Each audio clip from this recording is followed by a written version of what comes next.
Good evening. I'm Julie Wade, Dean of the College of Liberal Arts and Sciences at UConn, and I am so happy to welcome you to tonight's program. So we're celebrating Fast, Fierce Women, edited by best-selling author and Board of Trustees Distinguished Professor of English, Gina Barreca. So in this book, Gina's brought together 75 women. Many of them represent UConn in various ways. So it includes flash nonfiction from 28 UConn faculty, staff, and students and alumni. And these individuals span our university. They represent the College of Liberal Arts and Sciences, of course, especially the English department, the NEAG School of Education, School of Fine Arts, and the Business School. So before we begin our program, I'd like to thank our co-sponsors of tonight's program. This is the UConn Foundation's Women in Philanthropy Network, the Department of English, the NEAG School of Education, and the UConn Women's Center. So we have a great group of individuals that you will hear from tonight, including a current UConn English student and a CLAS and NEAG alumna. Both of them are contributors to the book.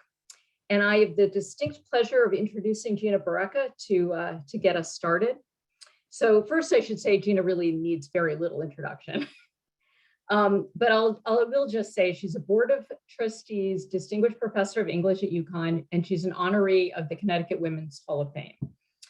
She received her undergraduate degree from Dartmouth, a master's degree from Cambridge University, and PhD from the City University of New York. She's written 10 books, and over the years, she's appeared widely in the media.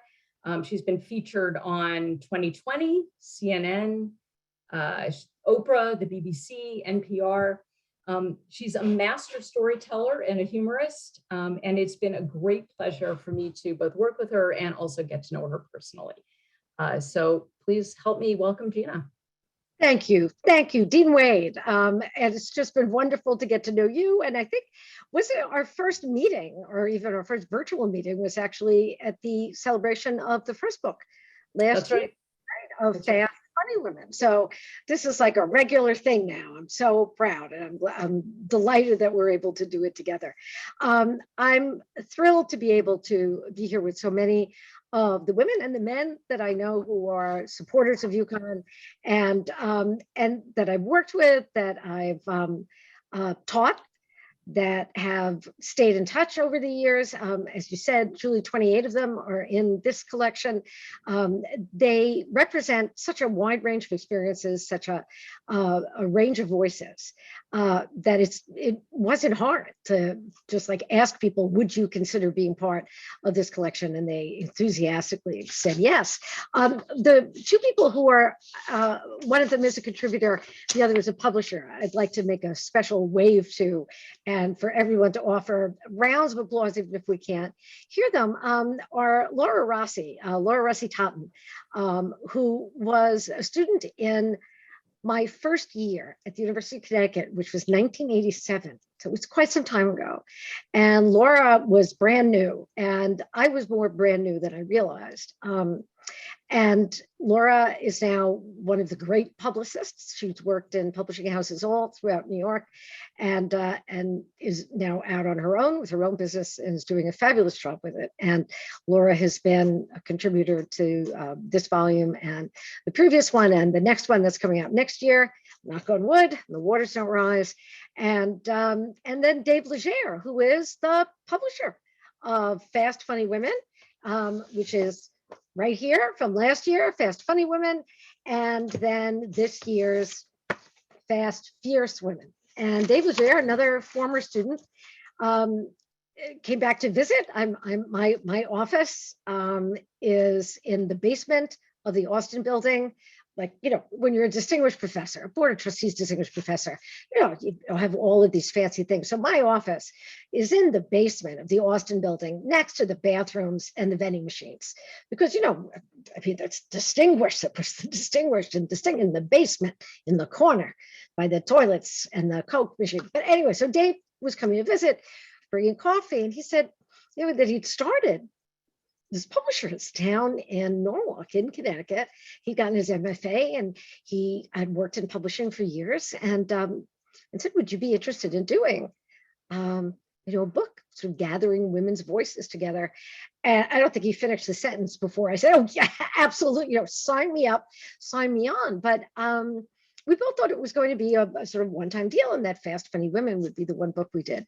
And it went so well last year because of Dave, because of Laura, and because of the amazing contributors to the book, which included, the first book included original pieces by Jane Smiley, for example, a Pulitzer Prize winner, by the cover and a piece in the book, Mimi Pond, New York Times bestselling graphic artist. This graphic novel, Over Easy, is brilliant.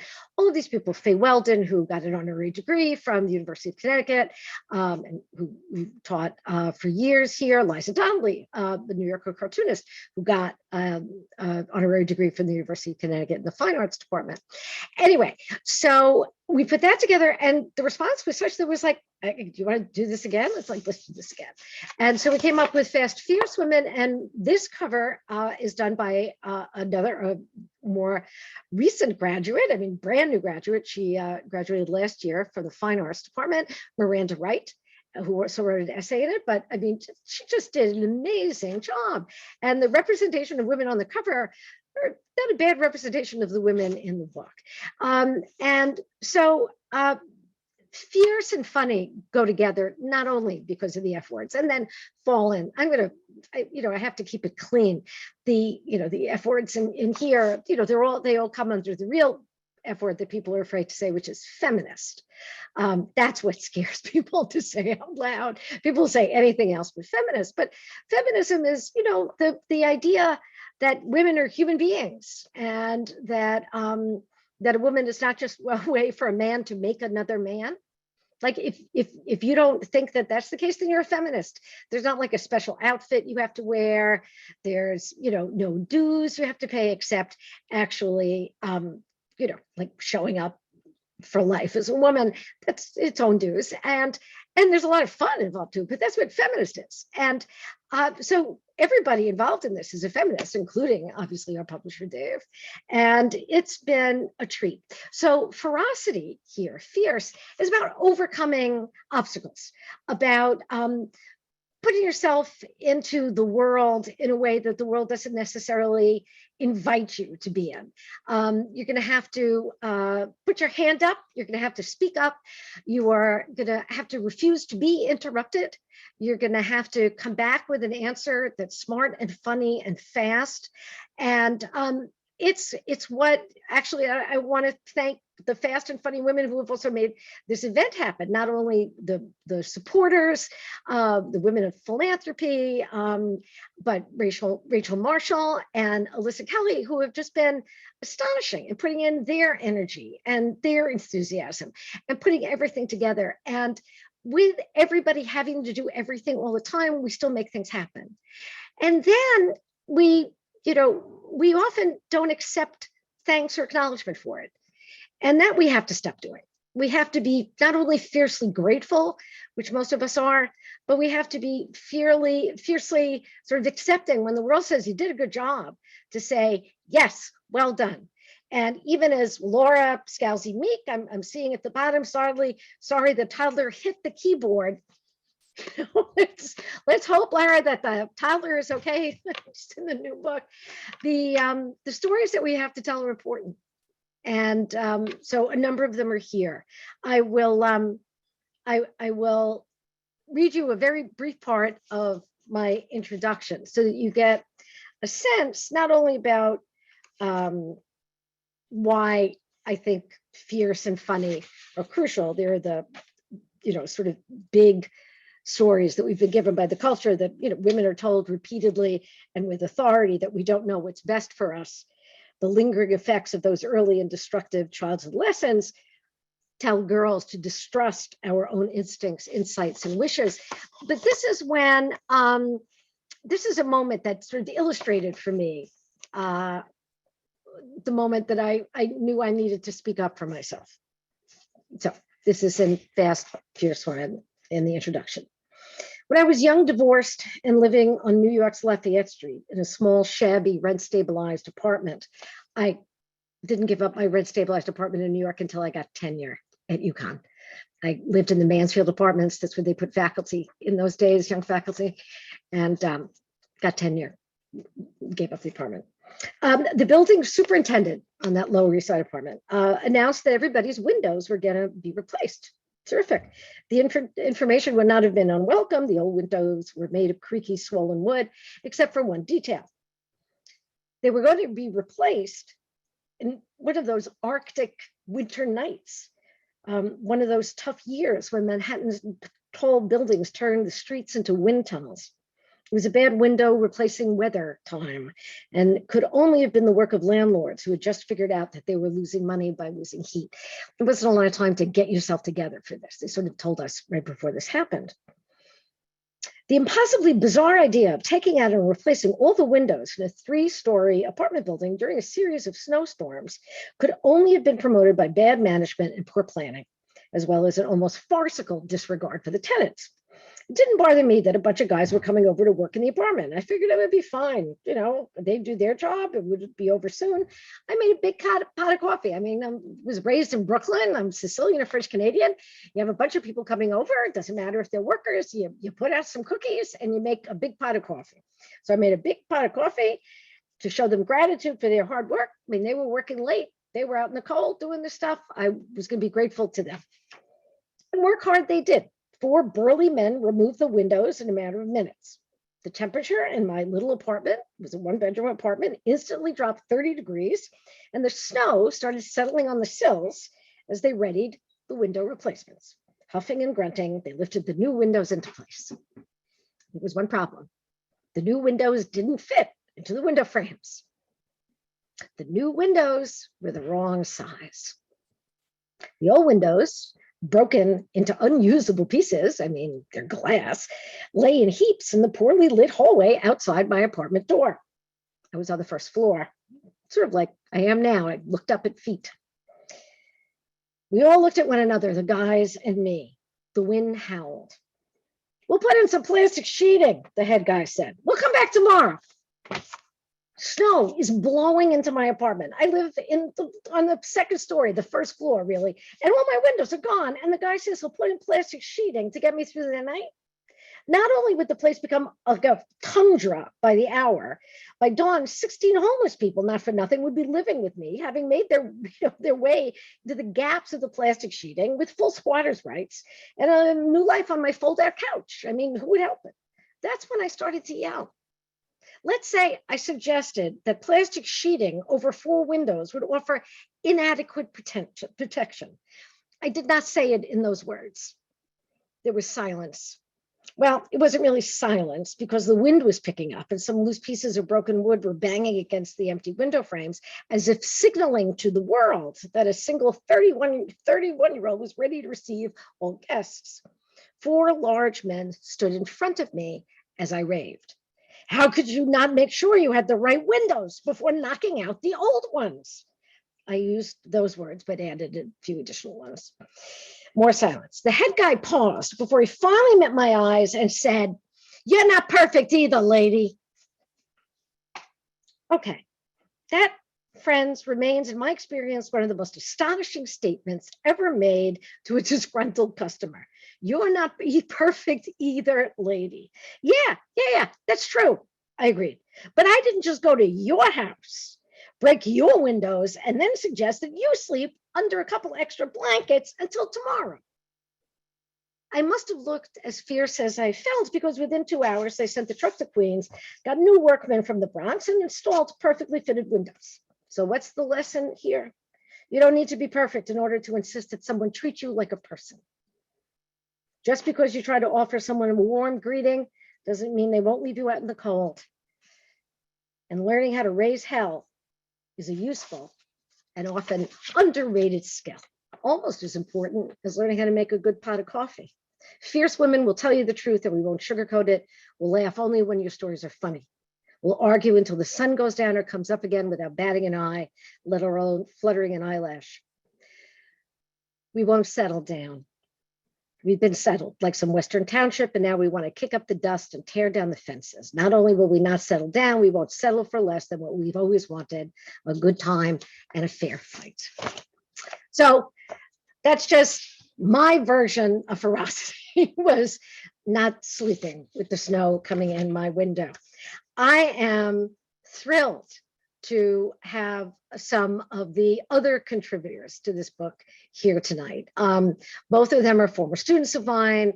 They are the reasons that UConn, even in the basement, has remained a wonderful, the only place that I've wanted to teach.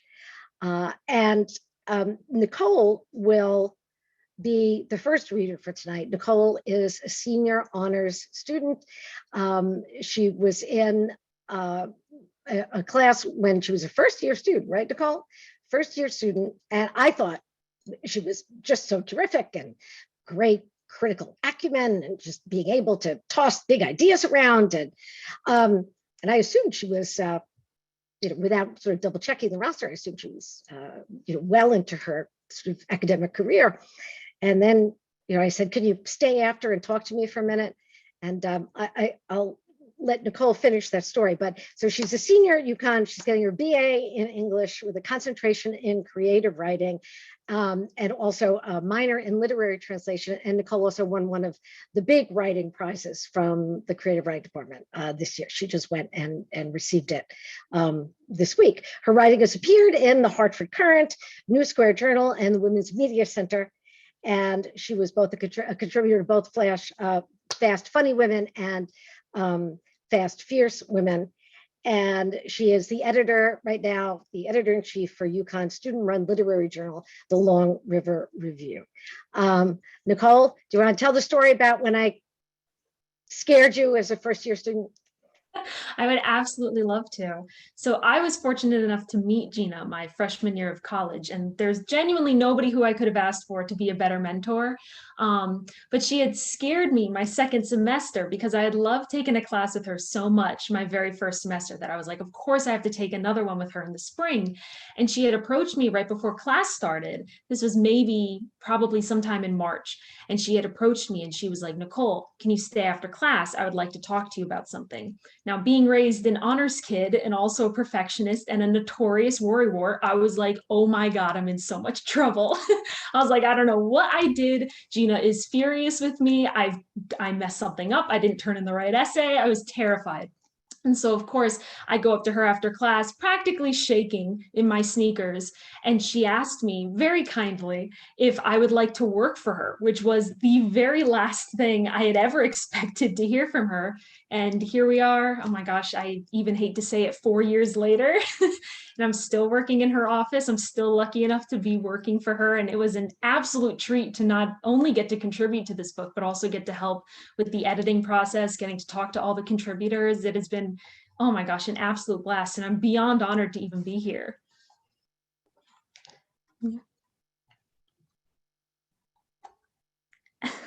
Nicole, you really, again, you've done a lot of the heavy lifting, and you understand that we get wonderful contributions, but that people, everybody is doing everything at the same time. And so when people send in their work, and sometimes it needs, what they call in journalism, bury the lead, like the real heart of the story is in the second to last line. And you're going, no, let's get that back up there. And then it's wonderful because one of the really fun parts, right, Nicole, of the book is at the end of the book, there's everybody's bio and their photograph.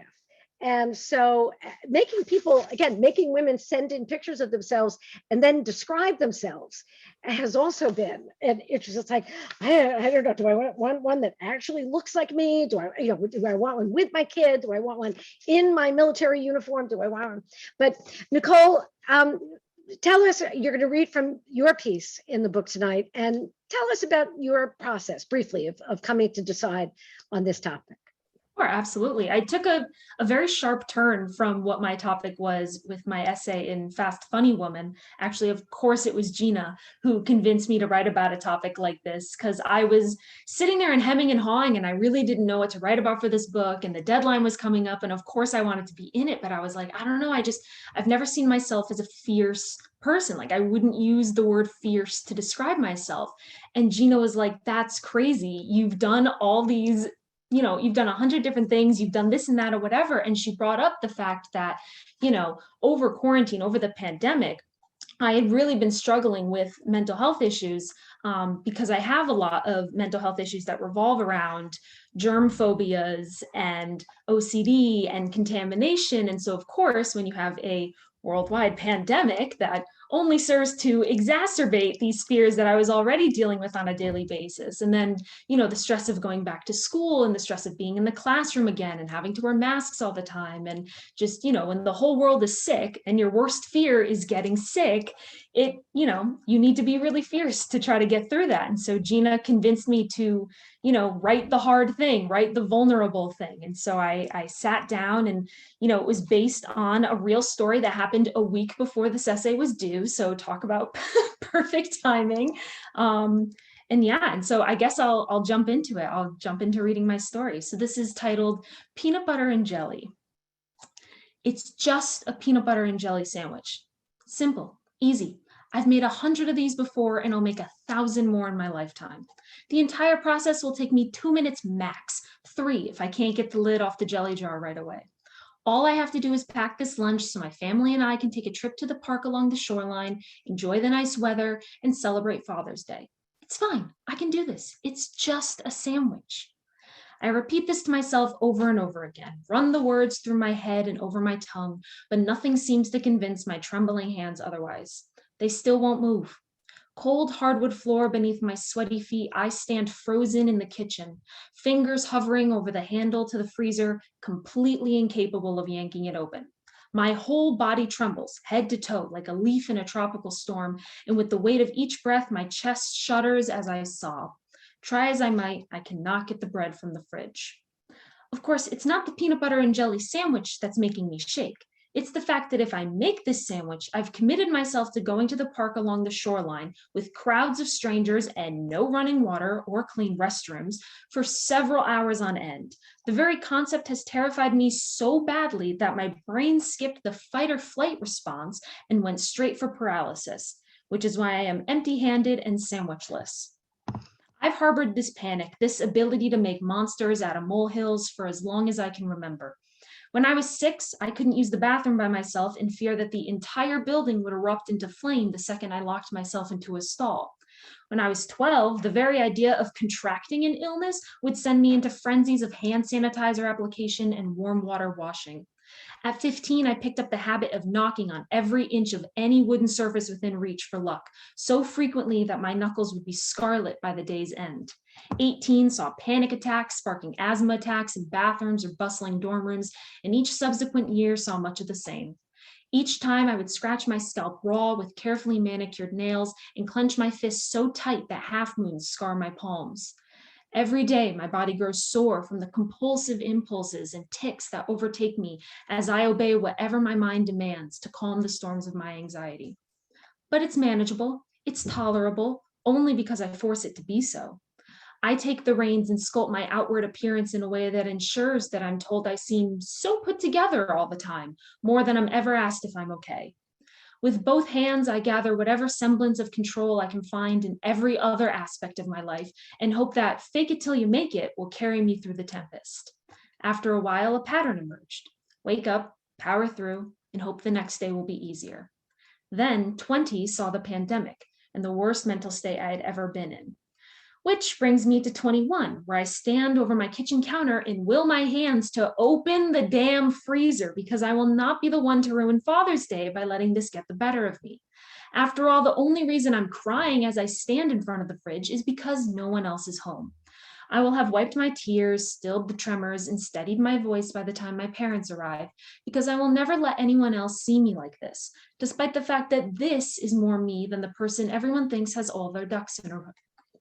The freezer will eventually open. The sandwich will get made. A compromise will be struck, and we will all travel to a little shopping town instead with running water and fewer strangers. I will tell no one what happened, and I will eat lunch with a mixture of triumph and deep relief. And the next day will be the same as always. Wake up, power through, and hope that one day it will get easier. Thank you. Well done, Nicole. And Thank you. I think that, again, hearing you read it is just terrific. And again, the vulnerability is what illustrates the strength. And I mean, you you really wrote this out, and this counts. And it already has resonated with readers who applaud you for making them feel part of the world. So many of the stories in these books are about people feeling as if they're the only one. I'm the only one who's ever felt this way. I'm the only one, and not out of some kind of narcissistic idea of being special, but like, nobody who does this to themselves. How can somebody do that? And nobody lives like this. Nobody can. And then people are coming out going, oh, it's like finally somebody's spoken, and it's breaking the spell. I mean, it really is. There's something astonishing about that. And words, that's why words put in a certain order. You know, it's like mathematics or physics or some scientific thing that we, again, all important, all the rest of it, absolutely. But words too. Nobody would say for a mathematical equation, well, you could put in a few other numbers. It doesn't matter. You could get close enough. But we put the words in the order that they're meant to be, just as you did. It breaks apart that anxiety. You have just enough humor. You have just enough sort of self-deprecation, but you don't overdo it. And this is not a cry for help. This is a story that demands understanding and that demands respect. And you offer yourself that respect. And I'm so impressed. Thank you. Thank you for being part of this. And again, I know we're going to be reading your writing for years. There are many writers in the book that we have read for years, and Nicole is one of the ones that we will be reading for years. And I'm very proud that your early work was published in these books, is one of the first ones. Our next reader is another contributor who is a former student, has made UConn proud in many, many ways, and I just heard from one of the women that I was at Dartmouth with, the class of 79. And so we were one of the first groups of women. So the few of us like were there actually know each other. And a friend wrote to me and said, your book appeared at my daughter's place at breakfast, not knowing that that we had any connection to you, or that we had known each other, since the earth's crust cools, but because my husband works with one of your writers, Ebony Murphy-Root, and respects her so much that he wanted our daughter to, read her essay. And this is in California, which is where Ebony is now. So, I mean, it's just wonderful how, it really is. It's like, how, putting together these collections is like sitting at a loom, which is not something I've ever done, but where, the threads are coming from all these different directions and creating, a text and textile from the same root, right? I mean, that they're creating this new thing that didn't exist before. And Ebony's piece, again, is a wonderful combination of insight and personal story and voice. And so Ebony, again, we'll all be voting for Ebony for something very soon, but Ebony is sharing her brilliance with students. And again, for some of us, that's the thing that we love doing more than anything else. Ebony teaches 8th grade humanities at Crossroads School for Arts and Sciences in Santa Monica, and was elected as Emerge California's Southern California class of 2021 representative. In addition to all of this teaching and facilitating experience that Ebony has done over the years, she's appeared on WNPR to discuss women in teaching and learning and life as a child-free woman, which is one of the things, Ebony, I think you'll be writing about for the next book, right? Ebony will be in Fast Fallen Women, because I'm a lucky woman and I know talent when I read it, even when it was in my undergraduate class. Ebony is passionate about community engagement, social justice, feminism, and culture. And she serves on the boards of NARAL, Pro-Choice California Privacy PAC, Bitch Media, and Independent Shakespeare Company. So, Ebony, you and I have known each other since you were, what, maybe 18 or 19? Yes, since 2003. 2003. And, we have touched base in so many different ways over the years. And sometimes they've just been waves like across life's highways. And sometimes but for me, it's always been a pleasure and a treat just to see you sort of thrive everywhere. So when I asked you to be in this collection, I think you had a lot of sort of different ideas. Tell us how you landed in writing the one about life coach. Sure. I think like Nicole, I probably would describe myself as fierce, but I didn't know what I would choose to write about. But since moving to California and then moving to Long Beach 5 years ago, I've had a lot of particularly LA experiences where everyone is willing to, pay money to hear somebody give them some sort of insight. And so I kept coming across, as one does online, this life coach woman who worked with all these great women. And I want to be a great woman. I will, meet with her and have this entry session with her. And then it kind of went sideways. So I thought I'd write about that because it was a really funny mid-pandemic experience for me.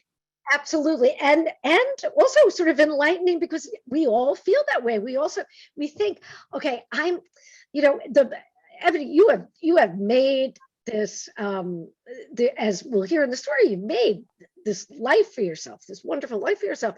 But there's always this sense of somehow like, there's got to be something else. There's something in this equation that's not coming in. And we're all looking around going, what? And then we discover that nobody else has got the answer that we've got. Ebony, please, we look forward to hearing. Thank you, Dr. Barreca. Can I call you Gina? I will try. Please call me Gina. No, this is come on. Give me a break. Give me a break. All right, go ahead. Life coach. In the spring of my 38th year, I muster up the courage to contact a life coach. We have a lot of acquaintances in common, mostly women writers I know from social media. Make more money being you is her promise. I want in. Life coaching, I know, is not therapy. I've spent years in therapy and thousands in copays talking through my life. My choices? Pretty good ones. After college, I taught teen moms, case managed kids in foster care, landed a job in Manhattan, fled to Ojai at age 33 to work in a boarding school. Yet, after trying Vipassana meditation, Reiki, and after deciding that I don't want children, I find myself unsettled. Is that surprising for a type B millennial Black woman? I want to know. So in March of 2021, as the pandemic pace bumps back to slightly more normal, I'm walking near the beach with a life coach who is known for gently encouraging women to become their best selves.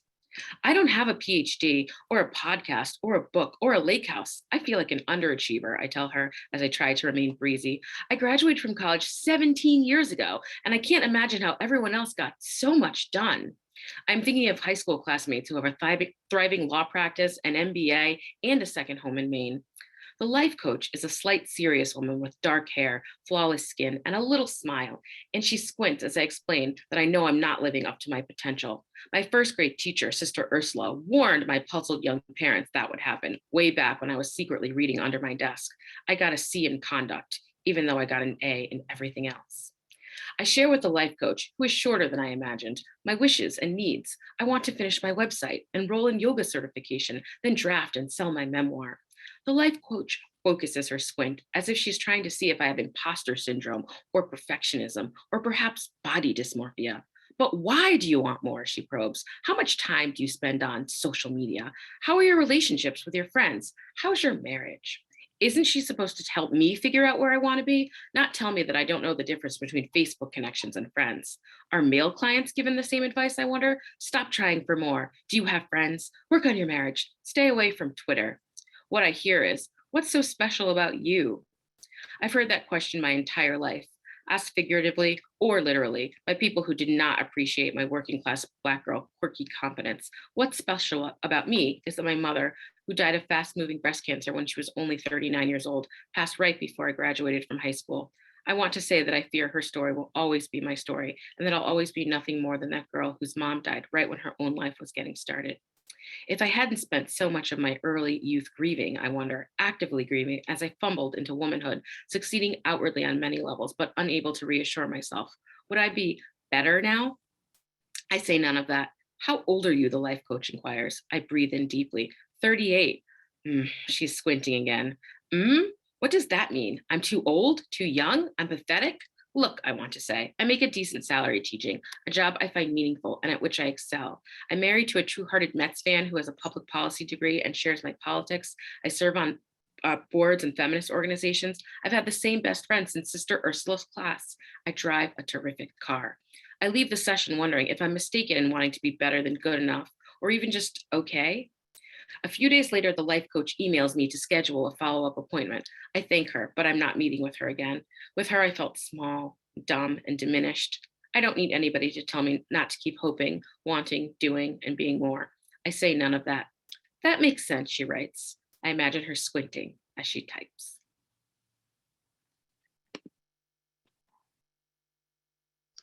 Ebony, just wonderful, just great. Even better, the second time in 1 week. I heard this, but Thank it's you. better every time. Well, I had wonderful teachers. Yeah, but again, you know how to tell a story. Thank you. I'll accept the thanks. I will accept the thanks. And it, again, the fact of your saying no at the end of this, for ferocity, a lot of ferocity comes from just saying like, nah, actually, no, thank you, but no. I'm not, this is not helping me. I am making a different choice. What you are suggesting might work for other people. You are not listening to what I'm saying. You're not dealing with me. And the idea of feeling like what's so special about you is really, again, one of those trick questions that we often get at our worst moments, that we ask it of ourselves when we're striving for something, when our ambitions are sort of in full bloom, when we're like ready, but there's that secret little voice that says, yeah, what makes you think you can do that? Sure. What's special about you? Who says you can do that? And again, as somebody who lost her mother as a teenager, you and I have spoken about this. You got to raise yourself into womanhood in a way that does make you both long for some kind of approval, and then always fear that you're never going to find it, and understand that you have to give it to yourself. I mean, you carried around, that sort of self-worth, like a folded $10 bill in your pocket, right? Exactly. So you finger it and say, I can, I got this. But Ebony, this is, again, it's a great story because it has the sort of casual levity of I drive a great car is just such a wonderful little slip in that as an identifying feature, but also it's got the description in just a couple of lines of your young parents talking to Sister Ursula of am I always going to be that girl? And learning how to sort of reforge ourselves in the fires of adult life. Again, what a lot of the stories in this book are about. I'm so impressed with what you wrote, and I'm already looking forward to what you're going to do for the next book. I'm really proud. UConn is so lucky to have you. We're all so lucky to have you. Thank you. Thank you very much. And now for the people who we're lucky enough to have joined us for this evening, I would love to hear some questions. I think, Alyssa, I believe that you're handling that. The students in my classes from this semester know that the chat makes me nervous because I'm trying to look down and look up at the same time. And I'm, there are things you can do and things you say, can I have some help with this, please? This is what I need help with.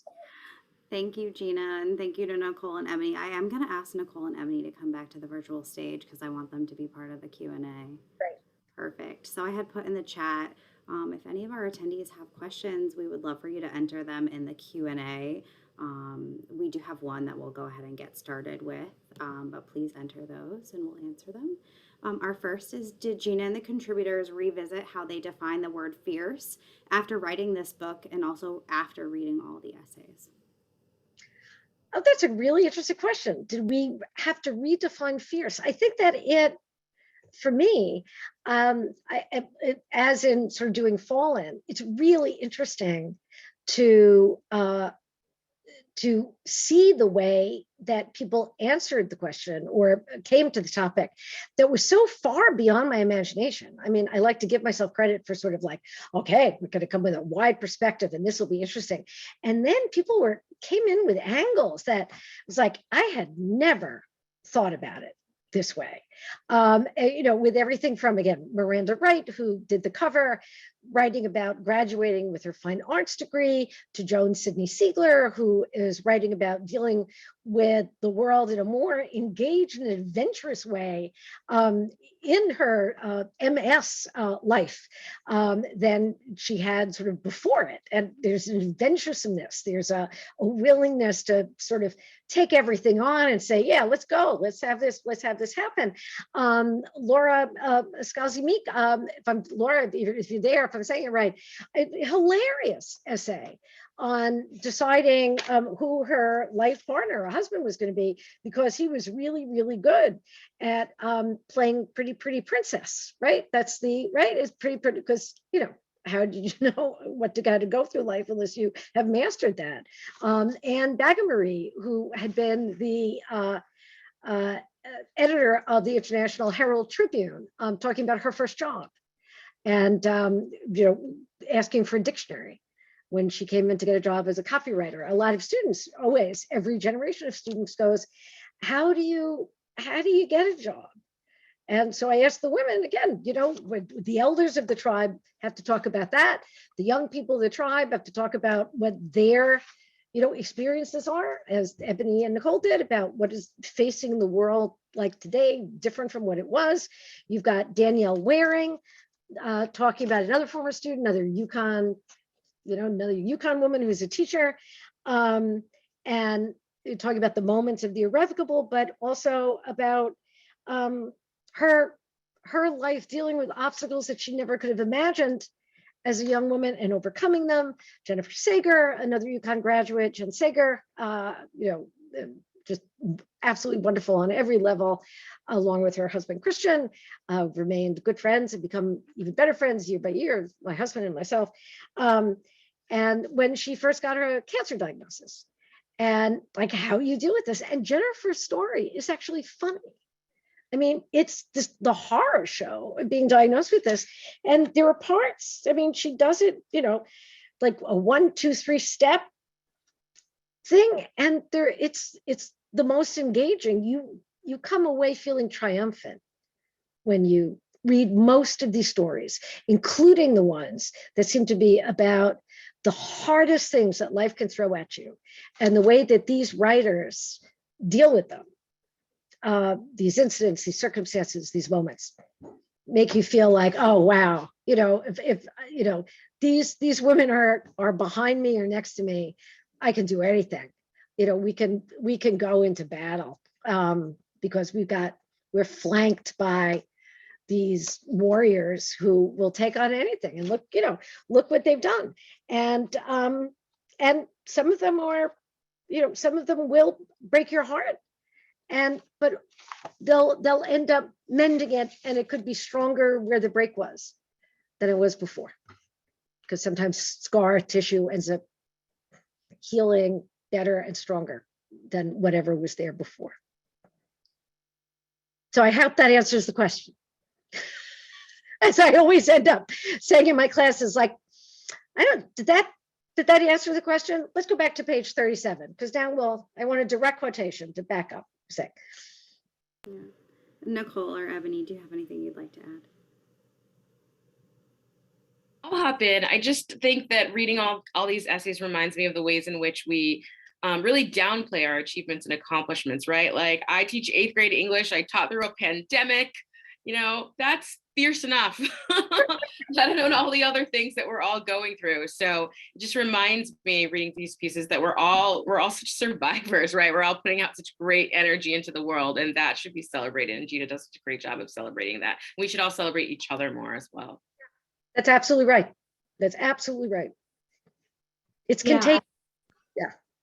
I had a very similar reaction to Ebony when I was reading these books. I mean, I had kind of said that like at the beginning, I had never considered myself as a fierce person. And then reading all these stories and seeing all these different perspectives, I was like, oh, okay, I need to like have a higher standard for all the things that I go through in life. Like, you don't have to be fierce because you are physically fighting off some sort of actual monster, in the crux of the battlefield. It's like, just getting up every morning, dealing with these different things that you're going through, anything from the smallest moments to these big, irrevocable moments, so to speak, all these different ways that you can be fierce that I had just never considered because, like Gina was saying at the beginning, we don't give ourselves enough credit for the things that we do. Yeah, there are days when taking a shower is as fierce as you're going to be, and you need to give yourselves a lot of credit for those days. And I look back at, again, the times of my life when I was, again, fallen was an interesting idea for me. And there's Erica. Hello, Erica, who also was one of the great English majors and worked in my office and is now out in Colorado working as a writer and was in the first book and will be in Fallen again. And the idea of, I thought I grew up falling. I grew up falling down, falling in love, and falling apart. And, that falling, the idea when the fall of man, if we go back to Paradise Lost, or we go through some biblical theological idea, it's all of mankind. But when a woman falls, it's always an individual story, and it's always some terrible thing that she's done, some misstep that she's taken. And that's why all of our stories are different. And women's stories are still, like so many other groups that have been marginalized, we don't hear them. We hear them through other people's voices. It's like ventriloquism, and it doesn't work. It's throwing your voice. It's not the same thing. So yeah, it's good. Have other people ponied up with questions? Yes. So I love this next one for Ebony and Nicole. How did UConn make you fierce? Or has it? Because Nicole, you're still at UConn. I will say, everyone knows this, I did not want to go to UConn. I wanted to go to a fancy school, but I didn't get into any of those fancy schools. And you know what? It worked out fine. I had the best teachers. I had Jeff Ogbar, I had Gina, I had just the most wonderful, passionate, brilliant professors. So you could like go up to them and talk to them. They're still in touch with me. And, we have the amazing women's basketball team. I graduated Diana Taurasi. I'm so proud. I just am always finding ways to be proud that I went to UConn. I have a big UConn flag on my wall here in Santa Monica. And the students all know that I'm just so proud. And I would put my undergraduate education up against anyone's. So I will say that. Yeah. And I lived in Mansfield Apartments too.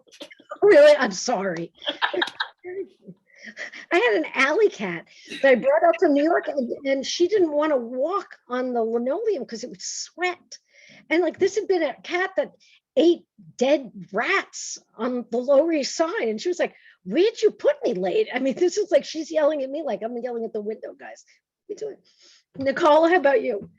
Yeah, I mean, I actually have a very similar story to Ebony. I did not want to come to UConn. I was dragged here kicking and screaming by my parents. I absolutely did not want to come to, the state school that everybody goes to. I've grown up in Connecticut, so UConn was always like, oh, that's where everybody goes. Everyone goes to UConn. But I mean, I will be singing the praises of UConn's English department, especially for years. I mean, I really couldn't have found a better support team. My confidence in myself, as well as my writing. I mean, even just in working for Gina, working on these books, being in all these incredible classes, having these professors, like all the publications I've been doing, I would not have done on my own. Like all my professors have been just invaluable to me in getting me to speak up for myself and be proud of the things that I have to say and the analysis and, everything that I can bring to class, but then also what I can bring to the written page and what I can provide. And, I was the youngest contributor in Fast Funny Woman, and that terrified me as a freshman. I was like, oh my God, I'm with all these cool people who have done cool things. I can't write in this book. And now, we're 3 books in and I feel really proud of what I've done and what I've written. And, that was a big accomplishment for me coming in as somebody who's very insecure in her own writing. So I definitely would count myself as fierce now. And I definitely have UConn to thank for that. That's great. Good answers. Thank you. I love that. So our next question is, I think each of you can answer this. What would you say is your technique when writing? Do you know what you're going to say before you put it down on paper, or do you surprise yourself? Ebony, why don't you take that one first? I know that you're supposed to draft and plan, but I really just put everything on the page and then I try to make sense of it, later. And I try to read in different voices. So like, is this almost 40-year-old me writing this? Is this 30-year-old me writing this? And then kind of play around with it and figure out like what voice it is that I want to present and put forward in this particular piece. That's a great answer. Very, very succinct and well put. Nicole, what about you? Yeah, my writing process tends to surprise me a lot. I rarely know when I'm going into a piece what I want to write about. I like to say that my pieces come to me in fragments, in phrases. Sometimes I'll have a word or a phrase pop into my head and I'll, just start drafting from there. And I never know if it's going to be the ending line, the title, if it's going to be somewhere in the middle. I just know, like when I was writing this piece, for example, this piece started as me in the middle of my panic attack in the kitchen going, oh, this would make a really good story. Grabbing my phone, turning on the voice recorder, and literally just talking into my phone as I work myself out of this panic attack. Like there really is a separate part of my brain that's always the writer's brain that's always on and thinking, and it's like, this would make a good story. This would be something good to write about. And so it was just me, like I still have the recording on my phone of all my first lines that ended up making it into the final piece of me just pacing around my kitchen. And I think that that's the key to it, is that no great piece of nonfiction, fiction, poetry ever started as a general idea. And that's the falseness of saying you have to write a draft or do bullet points or whatever. I mean, and that's appropriate for things like putting together a project or, a proposal, something like that. But for a different kind of piece of writing, it usually starts from the specific. It's the squint of your life coach. It's the fact that she is smaller than you thought she was supposed to be. It's this squinty, small, judgmental woman, Ebony. It's like seeing her that it's like, I don't like this broad. This is not, it's the details. It's always in the details. It's being able to picture something, as you said, hear the voice of somebody. And the same thing, Nicole, if you were just like, I was making a sandwich, I was making lunch. If you left it at making lunch, or you were just going into some long story about having anxiety, that's different. That's different from saying, this is where I am. I'm in this space, feeling exactly this, and I'm afraid of the bathrooms. I'm afraid of this particular thing, because that's the relief that the reader feels at being in the hands of the authority. And you're an authority because you're an expert at what you're writing about, which is your particular reactions to something.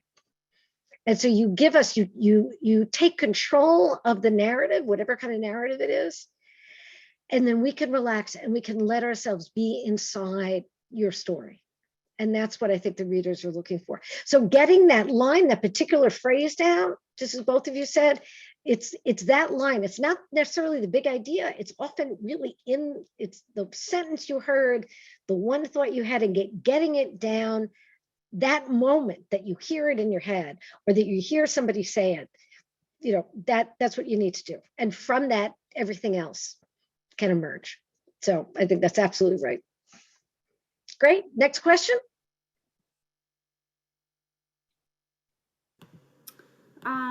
Next question for Nicole and Ebony. Has your view of humor writing changed after your Fast, Fierce Women submissions?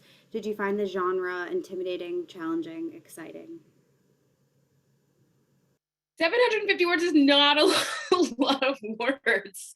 And then I submitted my piece to Gina and she goes, well, I'm going to edit it. And I went, yourself? I didn't know that was going to happen. And it's a really interesting framework to work with, right? Because you have a story that you want to tell, but it's in this little bubble. So I think I have a friend who does flash fiction all the time. And so maybe I'll try some flash fiction as well. I think it's a really helpful format to just, 750 words, get the story out. So it's a cool format. I like it. Good. Yeah, always tend to include a little bit of humor in my writing. I tend to be a very quippy person. That's just who I am in my verbal speech, but I'm a very verbal person. I like to talk, and sometimes it's hard for me to transfer what I want to say into a nice cohesive sentence that, fits in 750 words, because brevity is not my strong suit. And so it was definitely intimidating at first, especially being asked for Fast Funny Woman. I mean, that was like pressure, because I was like, oh my God, I have to be funny. But when it came to Fast Fierce Woman, I actually found that it came a lot more naturally to be funny, just because, and Gina talks about this all the time, but when you're writing about these serious topics, it's actually sometimes a lot easier to be funny, because you can find the irony, or you can find, the positive side, the silver lining, the things that are really funny in retrospect, what was not funny when I was crying in my kitchen, like all these little things. So it's definitely changed my view of the genre and how people, approach the genre. It's not, a stand-up comedian sitting in front of the computer and typing all day. It's anybody who has a story to tell and can just find an entertaining way to tell it. So yeah, I'm with Ebony. I might try this again, definitely in the future. Good, absolutely. And the idea of knowing what the form is, it's 750 words, it's 3 pages, right? If you're working at 250 words a page, which is how it's usually seen. And it forces you to maneuver yourself. And by having to maneuver yourself, you might get into positions that don't come naturally, but might, be more gracious or instructive, or show you a different approach, that you have to turn and see things in a different light, because you have to follow those particular rules. And so it's sort of playing by the game. And so it really is like as I say in the introduction to Fast Funny Women, that all good writing holds a mirror up to life, but these hold up a compact mirror. So you see yourself at almost in a miniaturized form. And all of these could be, again, as long as Anna Karenina, but we'll hope that nobody's going to end up under the train like Anna Karenina. And also, like most of these, you can actually write on the back of a CVS receipt. There's nothing that's going to stop you from writing 750 words. You can find time and, an idea and do this. It really is making yourself do this. I think it makes people sit down and do stuff, because even if it's intimidating, it doesn't sound impossible. Okay, we have time for, I think, one more question. So I will quickly answer Laura, sort of, is that she wants to have a retreat or in-person event, and we would love to do that. We are sort of getting back to doing some in-person events. We're committed to supporting Gina and the fabulous women who have been part of this series, and of course Dave, who we love as well. So hopefully for the next book, we'll be doing something in person. But Ebony, for you, are you ever concerned about your students, present and future, reading your personal essays? When you teach middle school, you kind of have a teacher persona and your real persona, but the longer I teach, and it's my 13th year of teaching now, mostly middle school, it's coming closer and closer together. So this is what you get, kids, and they Google me and they're like, oh, you do this and you do this, and you don't actually like live under your desk at the school. I'm like, no, I have a real life. I'm a real person. They might see me out, having a glass of what they will live. It's fine. I'm not their mom. So it's okay. I whatever I put out into the world, I feel like, a 13-year-old might come across it, and it's okay. That's great. And I do think that for the first couple of years I was teaching at UConn, I tried to say aunt as opposed to aunt. And then I gave it up. I was like, no, I can't spend my whole time in a classroom trying to sound like I'm from Connecticut. It's like, it's not going to happen, folks. So it's the version of just like, after a certain point, you do like a personality reveal in the classroom. And just as you said, you have to be good enough to make sure that, the rest of what you do can carry it. And Nicole, you took a real risk of exposing yourself, but as a young writer, now you know that you survived that process and the people around you survived that process. Well, I want to thank everyone for joining us this evening. A huge thank you to Gina, Nicole, and Ebony. You have been fabulous, and to the many contributors who have joined in this evening. I've loved reading the chat.